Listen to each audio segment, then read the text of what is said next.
మేధా పాఠశాలను ముట్టడించిన ఏబీవీపీ కార్యకర్తలు. యాజమాన్యం తీరుపై ధ్వజం. హర్మన్ అనే 9 సంవత్సరాల బాలుడు విద్యుత్ షాక్ ఉదంతంపై ఆందోళన. రంగారెడ్డి జిల్లా షాద్నగర్ పట్టణంలోని మేధా హైస్కూల్లోని విద్యుత్ ఘాతానికి ఓ బాలుడు తీవ్ర గాయాలు.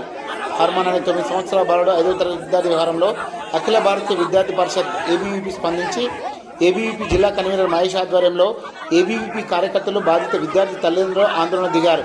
పాఠశాలలో ఏబీవీపీ ముట్టడించి ముందు బటాయించి నినాదాలు చేశారు. ఇటీవలే హర్మన్ అనే బాలుడు ఆవరణంలో ఉన్న ట్రాన్స్ఫార్మర్ తగిలి తీవ్ర గాయాలయ్యాయి. తీవ్రంగా గాయపడ్డ బాలుడు తల్లిదండ్రుల వాహనంలోనే ఆసుపత్రికి తరలించారు. బాలుడు పరిస్థితి విషమంగా ఉండటంతో మెరుగైన వైద్యం కోసం బాలుడు హైదరాబాద్ తరలించారు.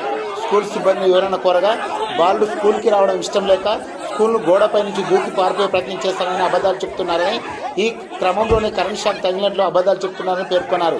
స్కూల్కి చేరుకున్న బీజేవైఎం నాయకుడు సాయి విద్యార్థులపై పాఠశాలపై ఉన్న అశ్రద్ధ వల్లే ఈ ఘటన జరిగిందని, పాఠశాల యాజమాన్యంపై చర్య తీసుకోవాలని, గుర్తింపును వెంటనే రద్దు చేయాలని ఏబీవీపీ రంగంలో దిగి ఆందోళన చేపట్టింది.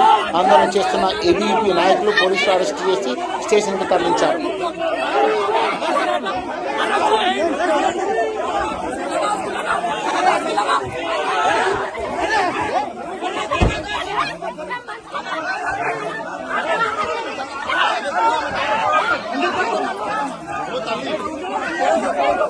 Yes.